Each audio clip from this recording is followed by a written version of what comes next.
എഡ്യൂഗ്രാസ്പിലേക്ക് ഏവർക്കും സ്വാഗതം. അപ്പോൾ ഇന്ന് നമ്മൾ വായിക്കുന്നത് ഇന്ന് നടന്ന ഫയർമാൻ ഡ്രൈവറിൻ്റെ ഒരു എക്സാമും അതിൻ്റെ ആൻസറുമാണ്, ക്വസ്റ്റ്യനും ആൻസറുമാണ് വായിക്കുന്നത്. അപ്പോൾ നിങ്ങളുടെ ചോദ്യപേപ്പർ എടുത്ത് എന്ത് ചെയ്യുക, ചെക്ക് ചെയ്യുക, എത്രത്തോളം മാർക്ക് കിട്ടിയെന്ന് ചെക്ക് ചെയ്യുക. അപ്പോൾ ചോദ്യത്തിലേക്ക് കിടക്കാം. ഒന്നാമത്തെ ചോദ്യം, കേരളത്തിന് ഒളിമ്പിക്സ് മെഡൽ നേടിയ കായിക ഇനം ഏതാണ്? ഓപ്ഷൻ ഡി ആണ്, ഹോക്കിയാണ്. രണ്ടാമത്തെ ചോദ്യം, 1932 നടന്ന നിവർത്തന പ്രക്ഷോഭം താഴെ പറയുന്നവയിൽ ഏതുമായി ബന്ധപ്പെട്ടിരിക്കുന്നു? നിവർത്തന പ്രക്ഷോഭം ഏതാണ്? നമ്മൾ പഠിക്കുന്നതാണ്. 1932 നിവർത്തന പ്രക്ഷോഭം. സി കേശവൻ്റെയാണ്. ഓപ്ഷൻ എ ആണ്, ഉദ്യോഗ സംഭരണമാണ്. മൂന്നാമത്തെ ചോദ്യം, താഴെ നൽകിയിരിക്കുന്ന പ്രസ്താവനകളിൽ ശരിയായത് കണ്ടെത്തുക. കുളച്ചിൽ യുദ്ധം മാർത്താണ്ഡവർമ്മ ഡച്ചുകാരെ പരാജയപ്പെടുത്തി. ശരിയാണ്. വലിയ കപ്പിത്താൻ എന്നറിയപ്പെടുന്ന ഡീലനോയെ പരാജയപ്പെടുത്തി 1741 ഓഗസ്റ്റ് 10. കേരളത്തിൽ നടന്ന ആദ്യത്തെ സംഘടിത കലാപം ആറ്റിങ്ങൽ കലാപം 1721 ഏപ്രിൽ 15. 1792 ശ്രീ രംഗപട്ടണ സന്ധി പ്രകാരം മലബാർ ബ്രിട്ടീഷുകാർക്ക് ലഭിച്ചു. അപ്പോൾ ഇതിലെന്താണ്? 1, 2, 3 ശരിയാണ്. നാലാമത്തെ ചോദ്യം, വൈക്കം സത്യാഗ്രഹം 1928 അത് തെറ്റാണ്. ശരിയായതെടുക്കാനാണ്. ഗുരുവായൂർ സത്യാഗ്രഹം 1931 ശരിയാണ്. ക്ഷേത്രപ്രവേശന വിളംബരം 1936 ശരിയാണ്. മലബാർ ജില്ലാ കോൺഗ്രസ് പ്രഥമ സമ്മേളനം 1916. ഇവിടെ ബിയും സിയും ഡിയും ശരിയാണ്. ഓപ്ഷൻ സി ആണ് ഉത്തരം. അഞ്ചാമത്തെ ചോദ്യം, ശരിയായ ജോഡി കണ്ടെത്തുക. ആര്യ സമാജം ആരാണ്? ദയാനന്ദ സരസ്വതിയാണ്, രാജാറാം മോഹൻ റോയി അല്ല. സ്വരാജ് പാർട്ടി മോത്തിലാൽ നെഹ്റുവും സി ആർ ദാസുമാണ്. സ്വതന്ത്ര പാർട്ടി സി രാജഗോപാലാചാര്യ ശരിയാണ്. രാമകൃഷ്ണ മിഷൻ സ്വാമി വിവേകാനന്ദനാണ്. ഇതിൽ ഉത്തരം വരുന്നത് ഏതാണ്? 2, 3, 4. ഓപ്ഷൻ ബി ആണ് ഇവിടെ ഉത്തരമായിട്ട് വരുന്നത്. ആറാമത്തെ ചോദ്യം, അമേരിക്കൻ കോളനികളുടെ സ്വാതന്ത്ര്യം ഇംഗ്ലണ്ട് അംഗീകരിച്ചതുമായി ബന്ധപ്പെട്ട് താഴെ പറയുന്നവയിൽ ശരിയായത് ഏതാണ്? ഓപ്ഷൻ സി ആണ്, 1783 പാരീസ് ഉടമ്പടിയാണ്. പഠിച്ചു വെക്കുക. 1781 അമേരിക്കയുടെ ഭരണഘടന നിലവിൽ വരുന്നത്. ജെയിംസ് മാഡിസൺ ആണ് എഴുതി തയ്യാറാക്കിയത് അല്ലേ. ഏഴാമത്തെ ചോദ്യം, G20 അധ്യക്ഷ പദവി ഇന്ത്യ ഏറ്റെടുത്ത് താഴെ പറയുന്നവയിൽ ഏത് വൻകരയിലുള്ള രാജ്യത്തു നിന്നാണ്? G20 അധ്യക്ഷ പദവി ഇന്ത്യ ഏറ്റെടുത്തത് താഴെ പറയുന്നവയിൽ ഏത് വൻകരയിലുള്ള രാജ്യത്തു നിന്നാണ്? ഏതാണ്? ഓപ്ഷൻ ബി ആണ്, ഏഷ്യയിൽ നിന്നാണ്. എട്ടാമത്തെ ചോദ്യം, 2023 ലോകകപ്പ് ക്രിക്കറ്റിൽ പങ്കെടുത്ത രാജ്യങ്ങളുടെ എണ്ണം എത്രയാണ്? ഓപ്ഷൻ എ 10 രാജ്യങ്ങളാണ്. ഒൻപതാമത്തെ ചോദ്യം, ഗ്രന്ഥശാല പ്രവർത്തകനായ PN പണിക്കരുടെ ജന്മസ്ഥലം ഏതാണ്? PN പണിക്കരുടെ ജന്മസ്ഥലം ഏതാണ്? ഓപ്ഷൻ ഡി ആണ്, ആലപ്പുഴയാണ്. പത്താമത്തെ ചോദ്യം, മൗലിക അവകാശങ്ങൾ പുനഃസ്ഥാപിക്കുന്നതിന് വേണ്ടി കോടതി പുറപ്പെടുവിക്കുന്ന ഉത്തരവുകൾ ആണ് റിട്ടുകൾ. താഴെ പറയുന്ന റിട്ടുകൾ കൽപ്പന എന്ന് അർത്ഥം വരുന്ന റിട്ട് ഏത്? കൽപ്പന, നാം കൽപ്പിക്കുന്നു അല്ലേ, നമ്മൾ പഠിക്കുന്നതാണ്. ഏതാണ്? ഓപ്ഷൻ സി മാൻഡമസ് ആണ്. കൊവാറൻ്റ് എന്താണ്? എന്തധികാരം. പ്രൊഹിബിഷൻ എന്താണ്? വിലക്ക്. നിങ്ങളെൻ്റെ ശരീരം ഏറ്റെടുക്കുക, അത് ഹേബിയസ് കോർപ്പസ് ആണ്. 11ാമത്തെ ചോദ്യം, ഈസ്റ്റിങ്സിനെ സംബന്ധിച്ച ചില പ്രസ്താവന താഴെ കൊടുത്തിരിക്കുന്ന പ്രസ്താവന വായിച്ച് ശരിയായത് കണ്ടെത്തുക.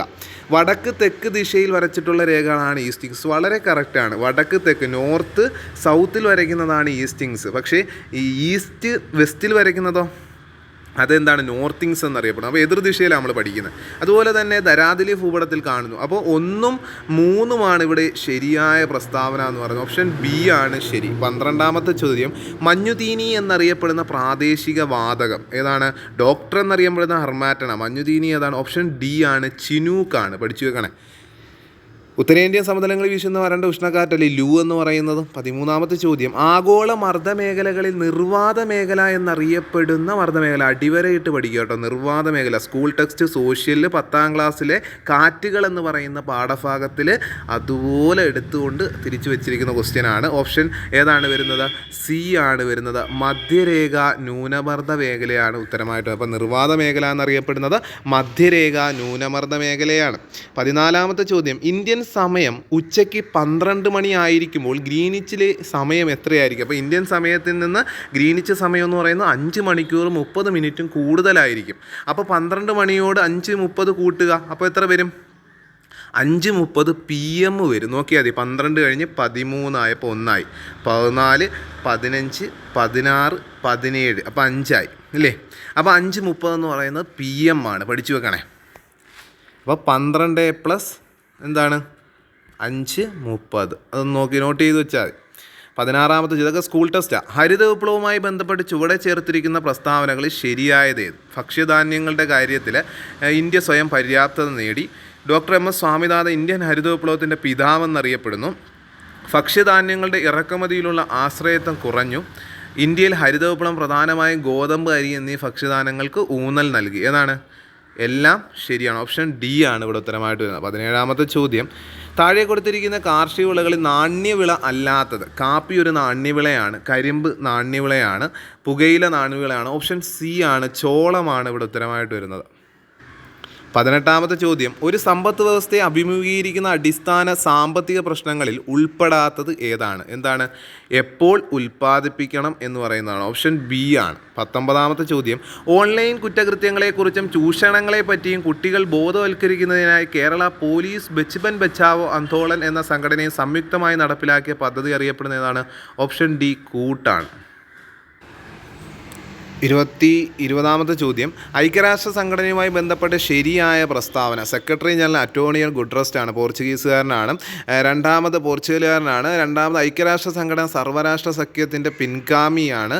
ഐക്യരാഷ്ട്ര സംഘടന ഒരു പ്രധാന ഘടക സമിതിയാണ്. ഇതിൽ പ്രധാനമായിട്ടും ശരിയായതാണ്. അപ്പോൾ ഇവിടെ ഉത്തരമായിട്ട് വരുന്ന ഐക്യരാഷ്ട്ര സംഘടന സർവ്വരാഷ്ട്ര സഖ്യത്തിൻ്റെ പിൻഗാമിയാണ്. അപ്പോൾ 1ഉം 2ഉമാണ് ശരിയായിട്ട് വരുന്നത്. ഓപ്ഷൻ ഡി ആണ് ഇവിടെ ഉത്തരമായിട്ട് വരുന്നത് കേട്ടോ. ഓപ്ഷൻ ഡി ആണ് ഉത്തരമായിട്ട് വരുന്നത്. 21ാമത്തെ ചോദ്യം, 2023 G20 ഉച്ചകോടിയുമായി ബന്ധപ്പെട്ട് ശരിയായ പ്രസ്താവന. G20യുടെ 18ാമത്തെ ഉച്ചകോടിയാണിത്.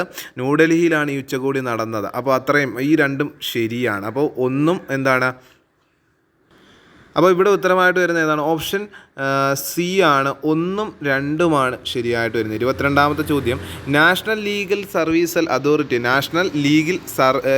സർവീസ് അതോറിറ്റിയുടെ ലക്ഷ്യവുമായി ബന്ധപ്പെട്ട് ചുവടെ ചേർക്കുന്ന ശരിയായ പ്രസ്താവന. സൗജന്യ നിയമസഹായവും ഉപദേശവും നൽകൽ, നിയമബോധം പ്രചരിപ്പിക്കുക, അതിജീവിതർക്ക് നഷ്ടപരിഹാരം കൊടുക്കുക. ഉത്തരമായിട്ട് വരുന്ന ഏതാണ്? അപ്പോൾ ഇവിടെ ഉത്തരമായിട്ട് വരുന്ന ഏതാണ്? ഈ 3 സ്റ്റേറ്റ്മെൻറ്റും correct, all of the above ആണ്.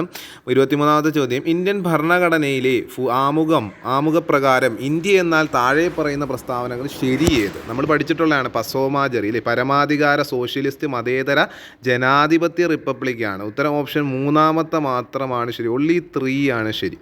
അപ്പോൾ അത് പഠിച്ചു. ഇന്ത്യൻ ഭരണഘടന ആമുഖപ്രകാരം ഇന്ത്യ എന്നാൽ പരമാധികാര സോഷ്യലിസ്റ്റ് മതേതര ജനാധിപത്യ റിപ്പബ്ലിക്. 24ാമത്തെ ചോദ്യം, ഇന്ത്യൻ ഭരണഘടനയിൽ മൗലിക കർത്തവ്യങ്ങളുമായി ബന്ധപ്പെട്ട് തെറ്റായ പ്രസ്താവന. രാജ്യത്തിന് വേണ്ടി പൊരുതുവാൻ ഏതർത്ഥത്തിന് സന്നദ്ധമായിരിക്കണം? അങ്ങനൊരു ആവശ്യമില്ല.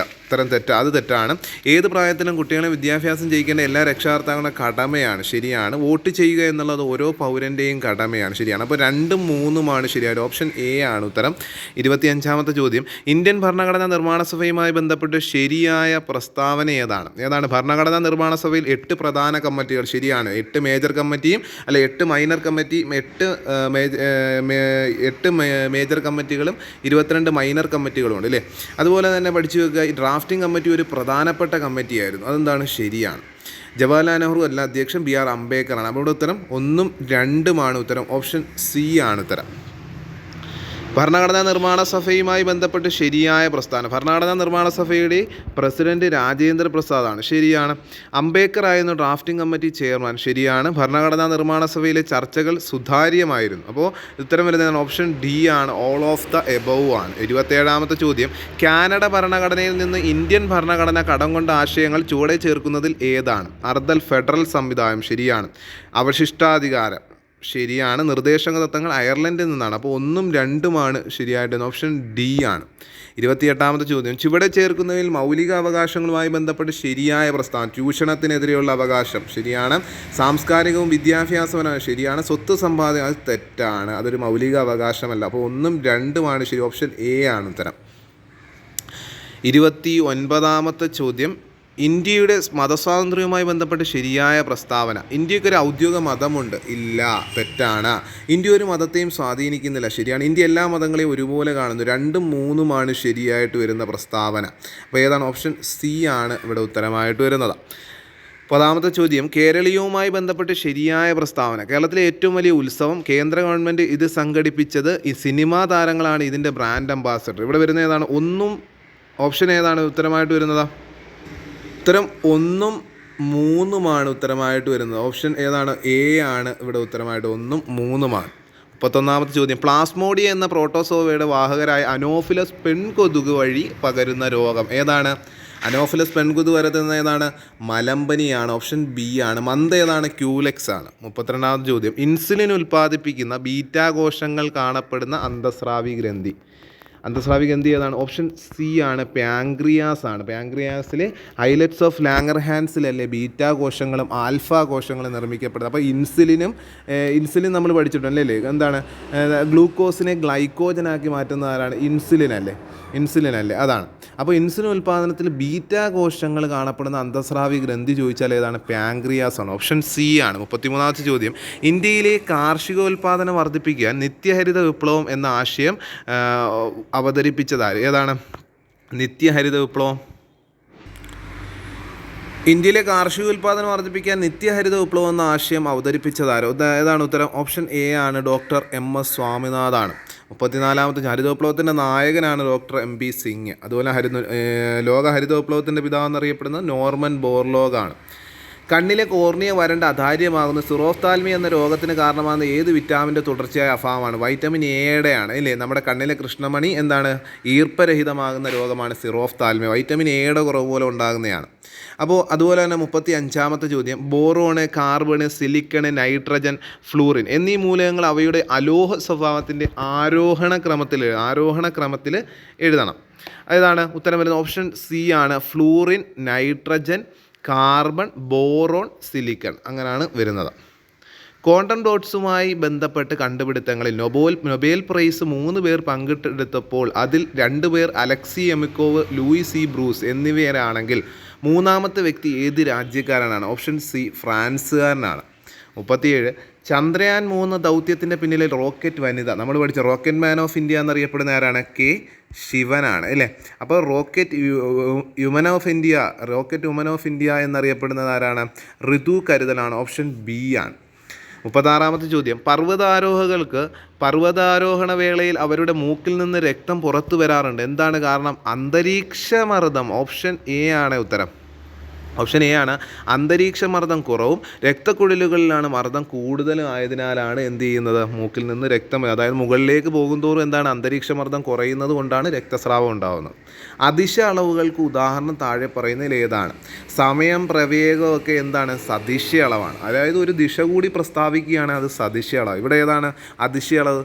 വേഗത ഒരു സദിശ്യ അളവാണ്. അപ്പോൾ ഉത്തരം ഓപ്ഷൻ സി എടുക്കാം. 3ഉം 5ഉമാണ് എന്ത് ചെയ്യുന്നത്? അതിശയ അളവിന് ഉദാഹരണം. വേഗത ഒരു അതിശയ അളവാണ്.